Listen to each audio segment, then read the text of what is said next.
Hello, and welcome to the Biophilic Cities webinar series. I'm Amanda Beck. I'll be your moderator.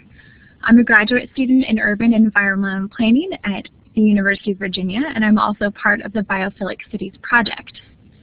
Through this series, we will hear from practitioners and researchers who are working to bring abundant nature back into cities, to foster deeper connections with the natural world, and to make cities more natureful and richly biodiverse places. The Biophilic Cities project started at UVA in 2011 to explore and advance nature in cities. And in the fall of 2013, the Global Biophilic Cities Network was launched with 10 project partner cities that are actively working to promote nature within their communities, as well as sharing successful tools, projects, and engagement. The webinar series is one of the many ways in which the new Global Biophilic Cities Network will help to disseminate knowledge about the innovative work of cities, organizations, and individuals around the world. The series will consist of 8 presentations once a week until mid-November. To see the full schedule of topics and to register for one or more of these upcoming webinar presentations, please visit our website at www.biophiliccities.org/webinar-series. Next week, we will be hearing from Drs. Jenny Rowe and Chris Neal.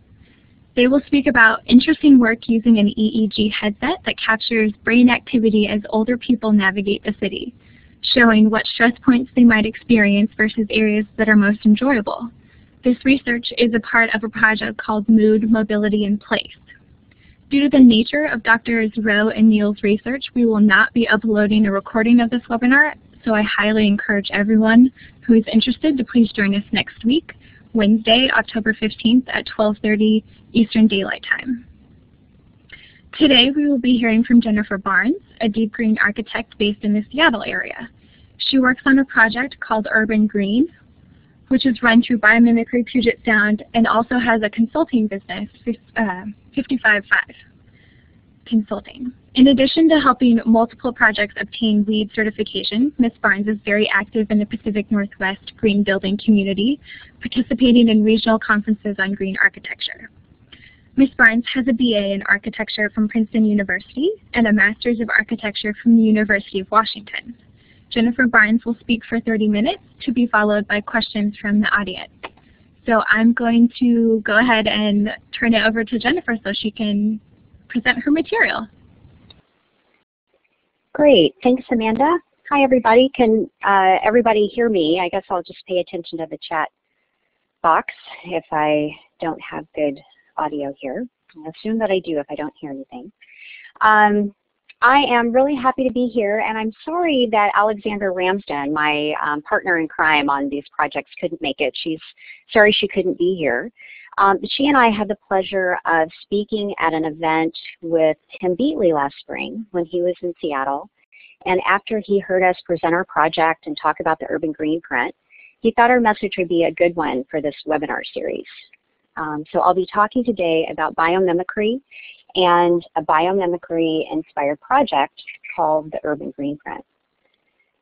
So I'm sure a lot of you are really familiar, well-versed with biomimicry, but I would like to start with a few basics about it just to make sure we're all on the same page. Invariably, there are people in the audience who've never heard of biomimicry, and that's great. We want to get them up to speed.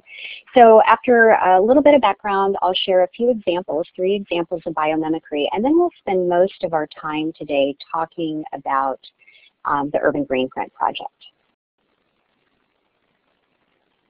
So at essence, biomimicry is about learning how organisms function and then applying those strategies to solve our own challenges more sustainably.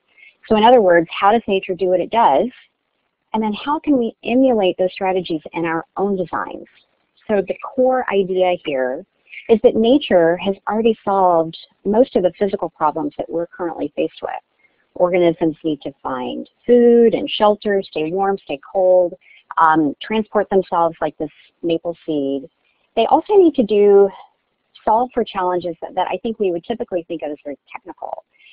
Some organisms need to reduce glare. Others find ways to filter certain pollutants out of water. So they're solving these challenges all the time, but unlike us, of course, nature does not foul her own nest. So this is the big thing here.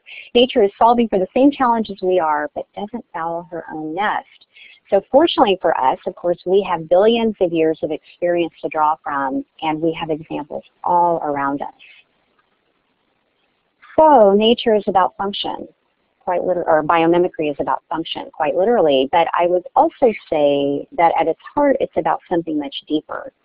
It's a shift in perspective from thinking of nature as a resource, even if it's a resource that we really love, to understanding nature as a mentor.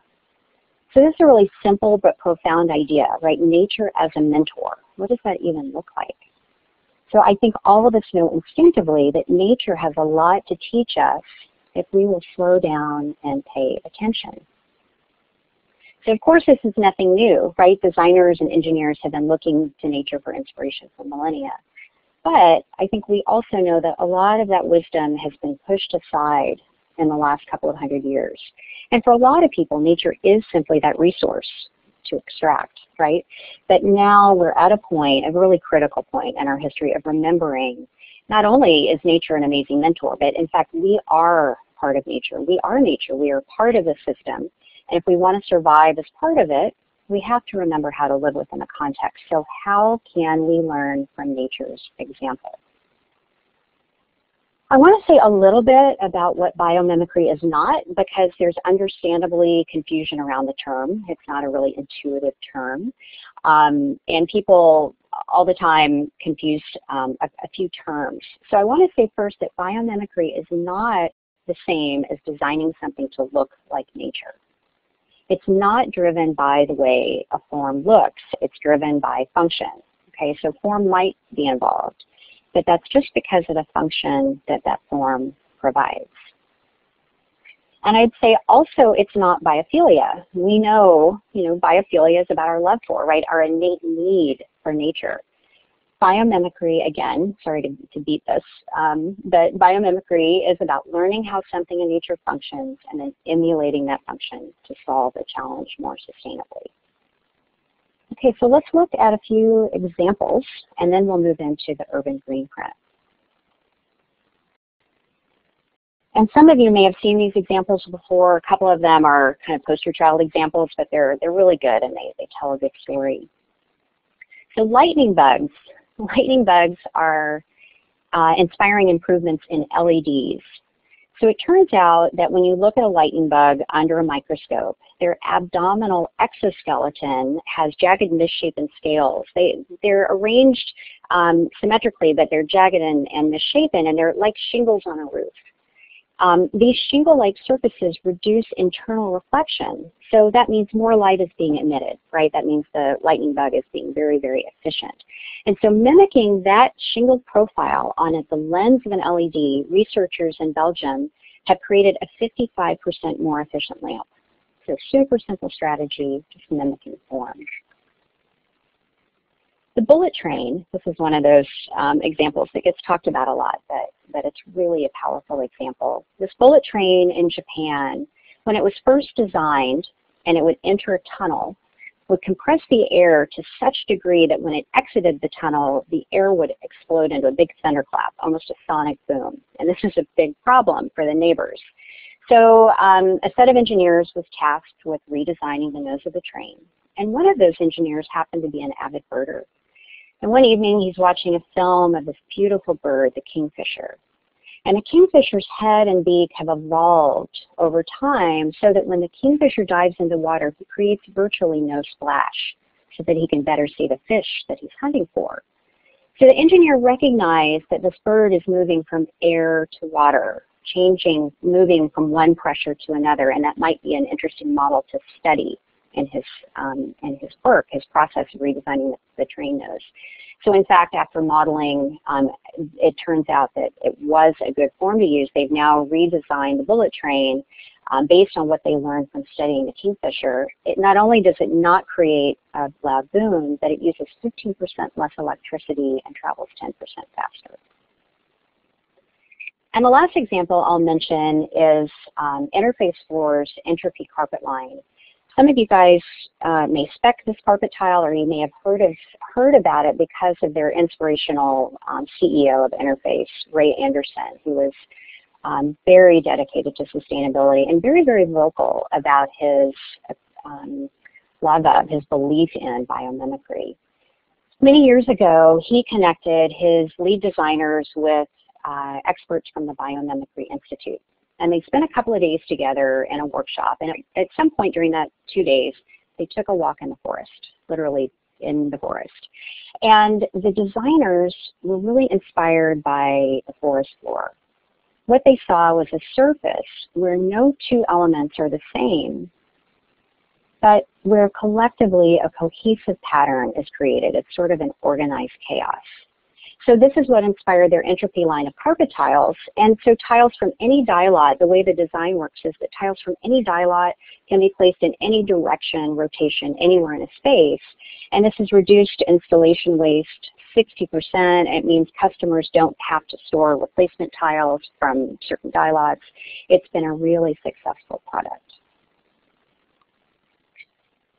So now, with that little bit of background, and I want to say actually there are hundreds and hundreds of examples that I could have talked about, and it's hard to choose. So if anybody wants more examples, I have lists and lists and lists, and my contact information will be at the end. They're really inspiring. A lot of stuff is happening in biomimicry, mostly in material and product design, and it is huge, huge business right now. So let's move into another application of biomimicry, this project called the Urban Greenprint that Alexandra and I have been working on the last 2 or 3 years. And here we're applying biomimicry to our city. And as far as we know, this hasn't been done before, and so we're charting some new territory and having fun doing it, really, and it's exciting work. I do want to say a quick thank you to the Bullet Foundation. They're based here in Seattle, and they have been funding some of this work, and we really do appreciate their support. So as I mentioned, we are doing this project. It's a biomimicry-inspired project, and our goal, like the goals of lots of organizations in the city, our goal is to help the city be more resilient, more healthy and vibrant, right? A city that we all want to live in.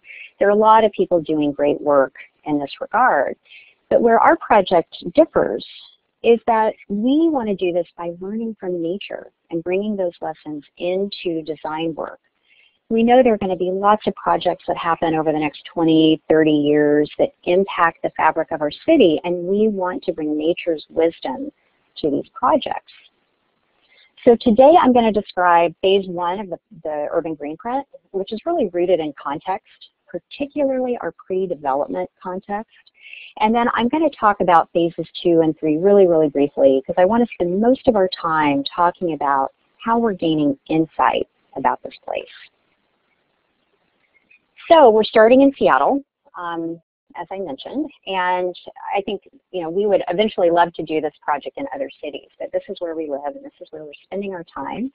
We're starting this project in Seattle, and what we realized really early on is that if we want to learn lessons from nature, it makes sense to understand how nature functioned here before urban development changed the balance. So we want to understand how our forests and wetlands function so that we can emulate those same strategies in our city today. So we're not talking about reforesting the city. Natural systems are certainly very important and will be part of the solution. But what we're really talking about is understanding how the forest and the wetlands function so that we can apply that understanding to the design of our buildings, our roads, our open spaces. We're also taking a look at our current conditions. We're comparing what we learn about pre-development conditions with our current ecosystem conditions, because we want to understand what's happening now and really where our leverage points are. So at the very beginning of our project, we held 4 focus groups populated by people from all different backgrounds to ask what our research should focus on. This is a huge, we can focus on anything, right? And what came out of that, we talked about what our big environmental issues are in Seattle. Those meetings really shaped our decision to concentrate our research and our work on these 3 areas of research: carbon dioxide, biodiversity and water flows. And of course, they all pull on each other, right? You start down one and you hit all sorts of other issues. But these are generally our key focus areas. And I'd like to highlight an example or two from each of these three topics. So carbon storage. We know that wetlands store a lot of carbon. They store 5 times the amount that temperate forests do. And our research tells us that central Puget Sound has lost more than 2/3 of the wetlands that we had pre-development. So quite simply, we have a lot less carbon storage capacity. So one of the questions that we're now asking is, how does nature store carbon long term? So we're exploring ways that we can increase our carbon storage capacity within the city, and I'm going to be talking about what that questioning looks like in just a couple of minutes. When we started looking at biodiversity, a lot of people asked us why urban diversity is even important. And I don't think I need to explain that to this group, but I will point out a really interesting fact. Many cities are surprisingly rich in biodiversity already. And that's because people settle in fertile areas. Cities are founded in fertile areas, right? Areas with rich farming soil or where hunting and fishing is plentiful. So we want to help strengthen the biodiversity potential that's already here, because we know, as you guys know, that healthy urban biodiversity can support ecosystem services that we are in dire need of. It can really strengthen our food security and, of course, our health and well-being. So when we started researching the changing populations of flora and fauna from pre-development to current, and we're kind of getting buried in some numbers, what ultimately rose to the surface of our research was something completely and utterly obvious. When we look at pre-development biodiversity and habitat, we know we have a lot less of it now. Obviously, all cities have a lot less of it now, and we always will have less habitat now. But what we're concentrating on is the fact that we can make the habitat that we do have much more conducive to healthy biodiversity. And this is because we know critters need connected habitat, right? Habitat corridors. We know this for food and security. So as part of this project, we're looking at ways to increase that connectivity for urban wildlife between existing patches. We're really fortunate in Seattle. We do have a lot of nature here, but we're looking at creating more pollinator attracting corridors, habitat that attracts birds, and even land connections for some of our larger friends.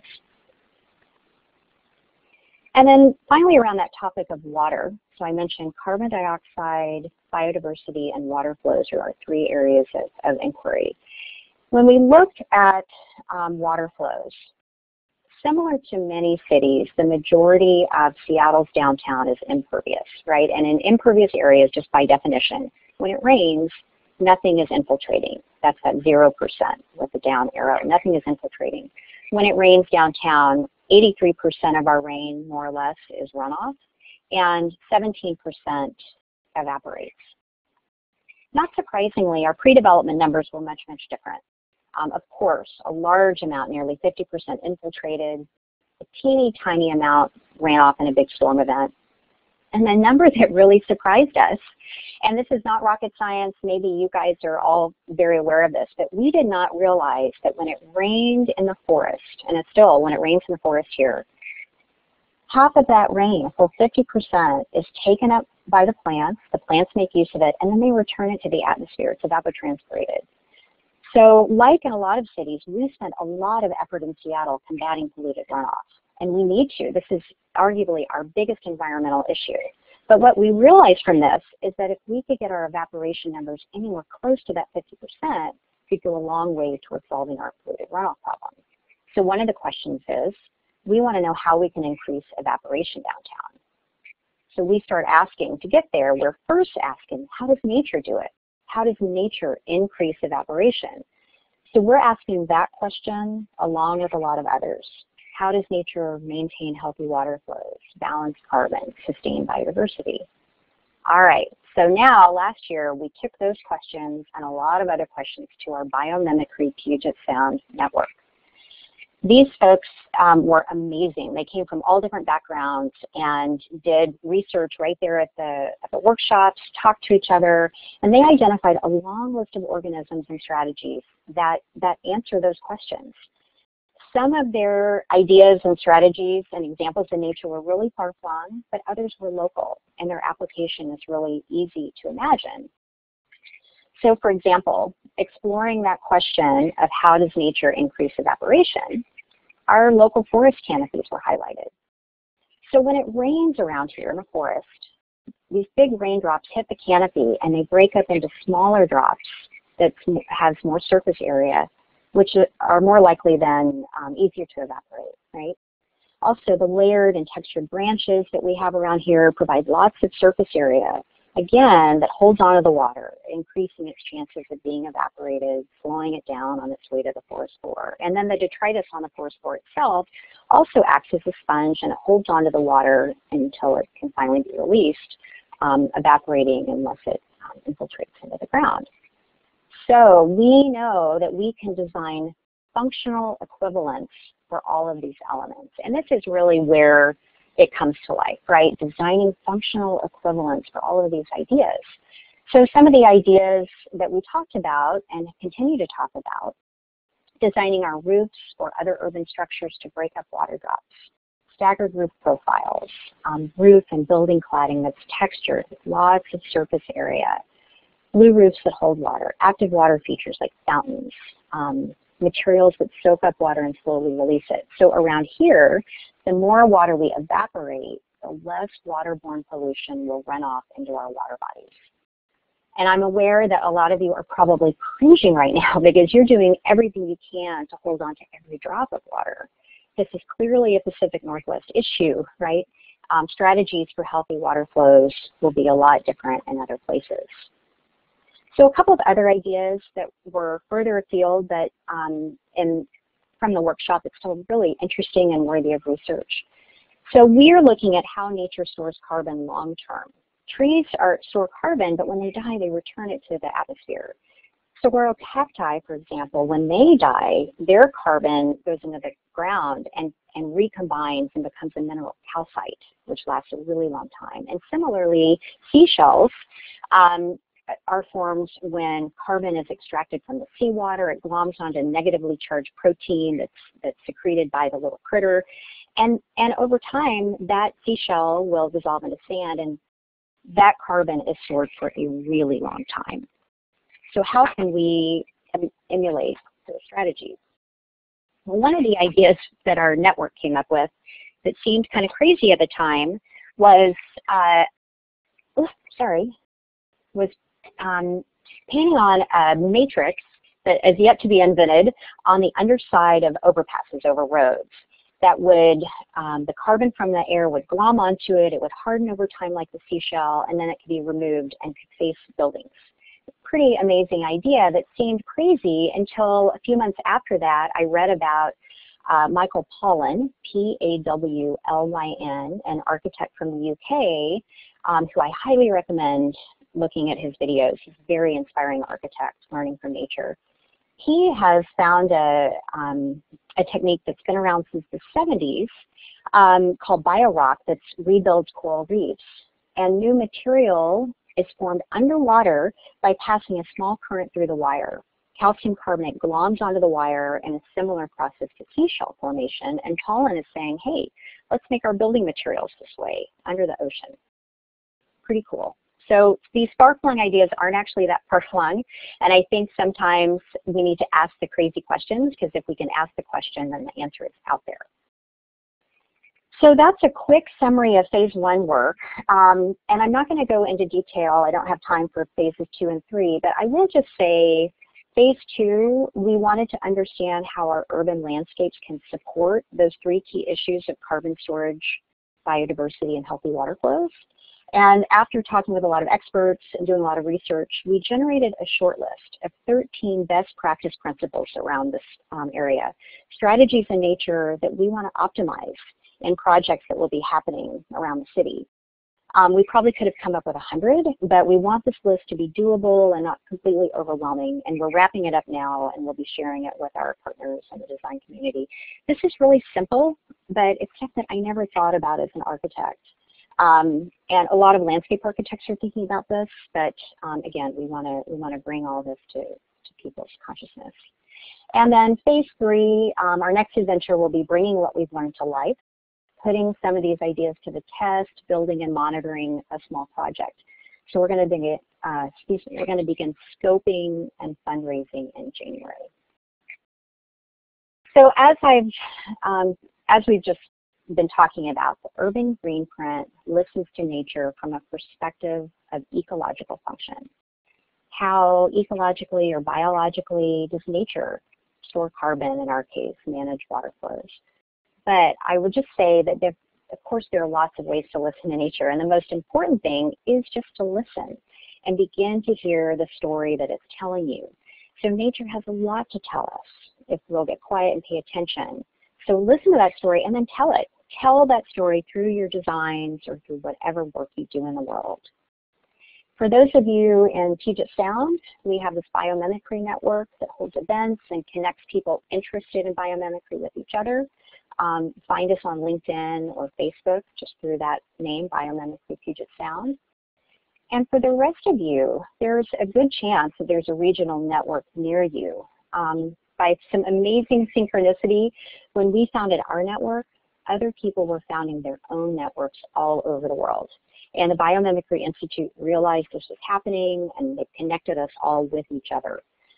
Each network is self-driven and has its own kind of personality and focus, but it's a really amazing group of people and incredible resources for us to tap into.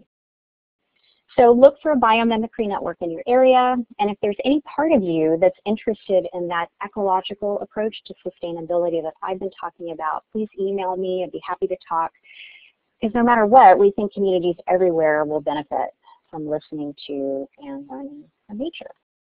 So thank you very much, and if there are any questions, I would be happy to take them. Thank you so much, Jennifer. That was a wonderful talk. I loved a lot of your slides. It's visually beautiful, but also the information you had to present is just, it's sort of engaging and exciting. It makes me want to go out and do stuff, get things done.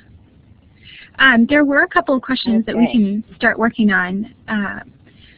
Someone asked, who is the audience for your research, and how does your beautiful research start to be incorporated into projects such as the viaduct demo? Oh, such a good question, and it's interesting because we keep coming back to the fact that our audience is designers and regulators, people who are even writing code. And I think that's really because both Alexandra and I come from the built environment world. And then we'll start working, and we get so excited about our work that we want to reach out to everyone. And we talk to environmental nonprofits and business leaders, and then we have to reel ourselves back and say, no, we can't talk to everyone. We need more focus. But it is a bit of a challenge for us to stay focused on that sort of message and be direct toward a certain group of people, because it really is a big idea that lots and lots of people can sink their teeth into, and that can really take this and run with it. But we keep coming back to the fact that we want to impact projects that are going to be built, and also our network tends to be architects, engineers, landscape architects, planners, and regulators from the city. And in fact, some of our findings about evaporation were so, there was a group of folks in one of our workshops that were so excited by that work that they started meeting on their own to see what they could do about impacting our city code. So we do have a component not only in design, but also affecting regulations. And then in terms of bringing it to project work, we're trying to speak everywhere we can. There's a lot of work that's happening right now, and in fact, we have brought folks from private design companies that are doing some of that work into meetings asking them their expert advice on certain issues, but then we're kind of like pollinating our ideas back to them. And we've noticed, and I can't attribute this directly to us, I don't know for certain, but we have noticed that several of the folks that have been at our meetings have gone back, and they've changed some of the site work to be more pollinating attracting plants. And that's just one example. So I think we're really just trying to speak a lot and meet a lot. And once these 13 best practice principles are done, we'll be sharing those with the design community as well. Another good question, do you know of cities that have incorporated biomimicry into their planning frameworks, such as policies, and what are the main challenges if your city wants to do this? I don't, other than Biomimicry New York City has a very vibrant chapter, that regional network. And a few folks from their network are very involved. They're the most like our network in that they focus on built environment. A lot of the other regional networks focus on high tech or education. South Africa focuses on and big animal tours, but New York and Seattle tend to be the groups that are most focused on the built environment. So I know that Plan NYC is a sustainability big push that's happening in New York, and I know that some of the biomimicry folks are involved in that. So I think that they are working to integrate, and particularly after all the storms, a lot of people are talking about the function that the oyster reefs and all the wetlands created to minimize the storms off of Manhattan in the past. And so I think that it's starting to happen in New York. Otherwise, and I don't know if it's happened officially, but otherwise I don't know of any other cities that are bringing biomimicry in. I think it's just talking to the right people, getting in terms of how to help that happen. Talk to decision makers. And I'd be happy to talk about our experience here in Seattle, where people are really interested, but there are also a lot of interesting ideas going around, so we haven't gotten a lot of traction specifically on biomimicry within the city. That's why I think we're kind of taking it on ourselves. And what I have heard from the city is, oh yay, a grassroots movement. This is how change is really going to happen. So that's just my experience. Is the research for Urban Greenprint self-initiated? And if it is, how have you been funding? It is self-initiated, and we have gotten 2 grants from the Bullitt Foundation. And granted, the first grant in particular was tiny, and most of the work was done just pro bono because we're passionate about the work. The second grant was paid for more of our work, and both grants, though, we're so grateful, and actually in the Pacific Northwest, the Bullitt Foundation is so well respected that even though the first grant wasn't large monetarily, it opened a lot of doors for us. As soon as we said we had a grant from the Bullitt Foundation, people understood that we were, had something to say and wanted to hear it. So yeah, a lot of it has been pro bono. So I would just say though that grants, this is a good. There are a lot of grants out there because this overlaps so many different environmental issues. I think it's really, biomimicry is ripe for getting grant funding.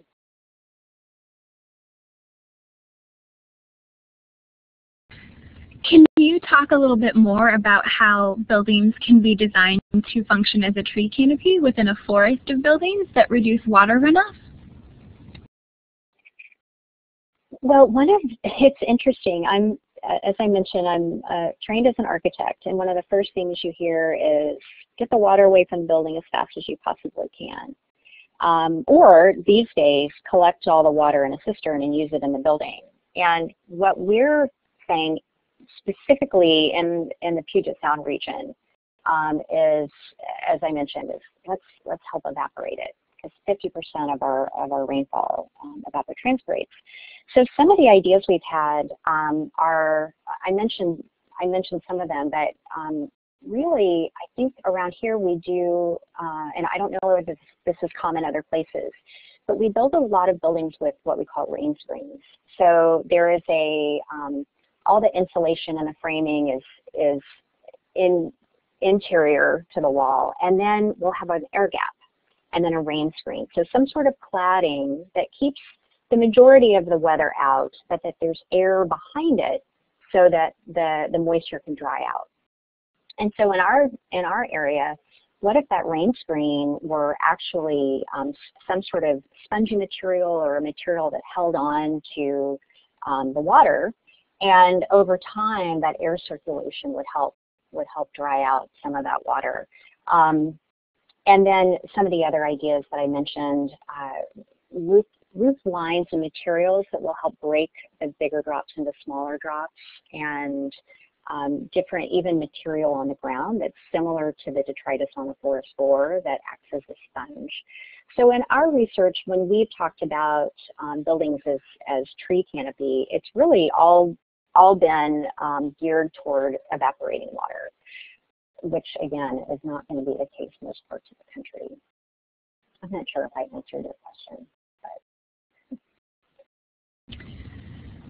Have you ever thought of working with other groups? Someone mentioned the International Living Future Institute's Living Community Challenge, or something similar to that where you would partner. Yeah, absolutely. And partnerships are very important to us. We've reached out to a lot of groups, and in fact, we met just 2 weeks ago with someone from ILFI who's excited. They've known about our work for a long time, actually, since the beginning. Because they're based here in Seattle, we have a lot of personal connections with folks at ILFI and Cascadia, and we've spoken twice at the Living Future Conference. And also there are other organizations. There's an eco district here in Seattle that we have started talking with. We really are remiss. We need to reach out to them more, but there are a lot of organizations that we have talked with. Lots of people know what we're doing up here, and we totally believe that we're not going to make progress if everybody's doing their own thing individually. I mean, that's just a core belief, so that's why we've kept a lot of people in the loop. Right now, there's nothing that has really grabbed hold, although I will say this living communities that was mentioned, we have been talking with, the Bullitt Foundation also works with the International Living Future Institute, and so we have all been talking about how some of this research could inform, or if not the research, at least the approach. So those conversations are starting to happen just this month. So that is something that's definitely on our radar. One question I'm curious about is reaching out to people who maybe don't know that they would be excited by more environmental biomimicry sort of design. So how do you sort of reach out to people to remind them that they need a connection with nature when they are a little bit hesitant at first? The nice thing about biomimicry is that everyone, I think I've been in meetings before with engineers who are, sorry, I shouldn't say engineers. I don't mean to blanket. Well, I have lots of friends who are engineers. Let me rephrase that. I've been in meetings before with people who are just grumpy, right? They don't care about sustainability. It's a pain. They don't want to deal with it. And then you bring in something about, you know, what, even as sometimes people will roll their eyes, but sometimes we'll start meetings by saying something like, okay, think about a place in nature that you absolutely loved as a kid. You know, what was that place like, and why did you love it? And, you know, get them kind of away from their typical mindset and thinking like a child again with that wonder, that curiosity. Or maybe it's just like, what's your favorite place in nature? Go there for a few minutes, you know, in your mind. And so there's a way for everybody has that connection with nature, as we all know. That's why we're involved in this Biophilic Cities movement. Everyone feels that, everyone needs it. And so the nice thing is, before we get into the technical stuff, we will help remind people, like bring people back to that place of just kind of magic. And then that sets the tone for all sorts of things to happen. It really expands that creative space. Like, this is what you're talking about. It's this creative magic of nature. And all right, I get it. Now we can start talking about sustainability, even if I might not use that word sustainability with certain people. I do think that this really helps crack some people open. Well, thank you so much, Jennifer. Your talk was wonderful. I loved all your visuals and just everything you had to say. Thank you for joining us for the Biophilic Cities webinar this fall. I'm sorry that Alexandra couldn't join us. But I hope everyone enjoyed, and I hope it was educational for everyone and gets you excited to go out and bring some more nature back into your own community. Join us next week, Thanks, everybody. Wednesday at 12:30.